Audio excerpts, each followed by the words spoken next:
Google is anything to go by, then you'll know that 90% of New Year's resolutions fail. And the reason why they fail is because most guys are setting up their goals like simpletons. So in this video, I'm going to show you how not to set up your goals like 90% of men out there. And I'm going to show you the 9 steps to setting goals that last. My name's Dan, welcome to my page. This is how most guys will set up their goal, okay?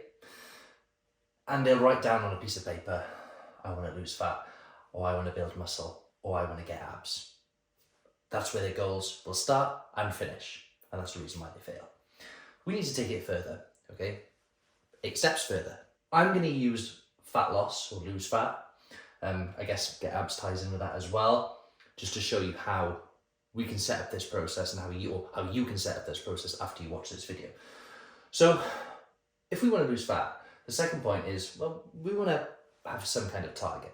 Okay, so we want to estimate how much we actually want to lose. So that would be your second step. Yours, or everyone's fat loss goal will be different. Some people want to lose 5 kg, some people will want to lose 10 kg. So after you distinguish how much fat you need to lose or want to lose, then it's important to add a time frame. So by when? And this is where this part will tie in with how much you want to lose. So for example, I've got a holiday coming up in June. I think it's the 7th of June. So I've calculated that I've got 23 weeks until my holiday. Now, I need to lose roughly 10 kilograms before that holiday to get my abs to pop. I know I need to lose 10 kg. As a general rule of thumb, a sensible weight loss or fat loss target would be roughly 0.5 to 1% of your total body weight per week. So in my case, I'm 90 kg male, and 0.5% of 90 kg would be 0.45 kg per week, and 1% of 90 kg would be 0.9 kg per week. So realistically, I should be losing somewhere between 0.45 and 0.9 kg per week.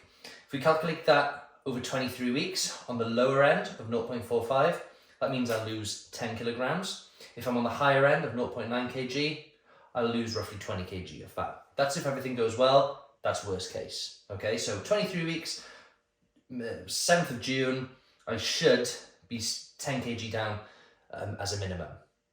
Granted, everything goes well. So when it comes to losing fat, there's generally 3 key areas that we need to focus on. That is our steps, so activity throughout the day, our diet, and our training. For the purpose of this video, I'm going to focus on steps, just so I can keep it simple. But obviously, I'd have to do something similar with diet and training with this as well. But like I said, for this video, I'm just going to prioritize steps. So I know that to increase my activity over the course of a day, to expend calories, I need to be trying to hit 10,000 steps per day. Now, I know, because I've tracked my steps before, I used to wear a watch, I know on a normal day, just by pottering around the house, I get around 3,000 steps in.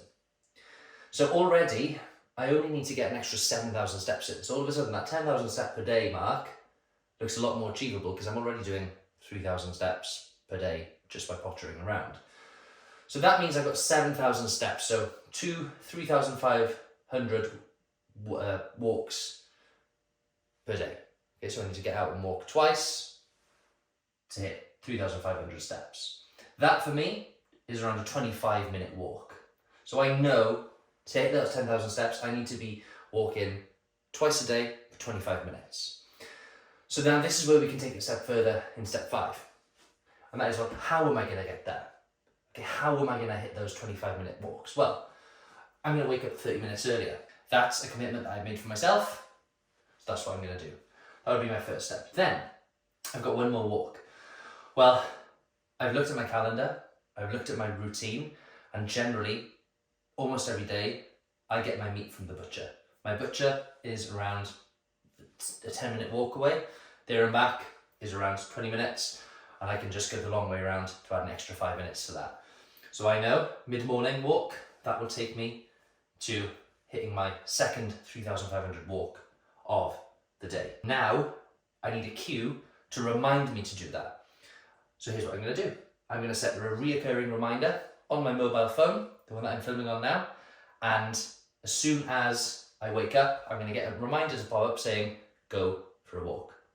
Then as soon as around 11 o'clock comes, where I go for my second walk, I'm going to get reminded again by a reoccurring reminder on my phone. Those are 2 cues that will remind me to go for my walk. Now this is where we can take things a step further, in step 8 and 9. And that is habit stacking. Okay, so habit stacking is a technique used by, I'm trying to figure out his name. I think it was James Clear in his book Atomic Habits, and I really like this, hence why I've kept it in. And that is to stack your habits with something else. So, on my first 30-minute walk per day, I'm just going to go out and enjoy a walk. But on my second walk of the day, this is where I can tie in maybe some calls. So maybe I could call my mum, see how she's getting on. Maybe I could get on the phone with my clients, again, while I'm walking. So I'm being productive whilst I'm walking. So that we call that habit stacking, where you're basically doing 2 jobs in one. And then that makes you more productive over the day, and it will, free up some time elsewhere throughout your day. After that, I need to add a reward. Because if there's not a reward in place, I'm not going to stick to all of this.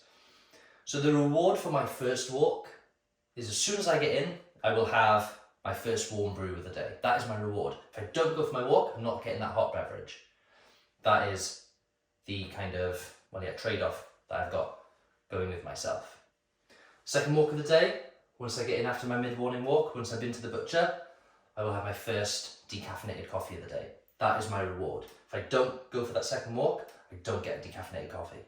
And that's how we can tie in rewards with our goals to make sure that we hit them and stick to them consistently.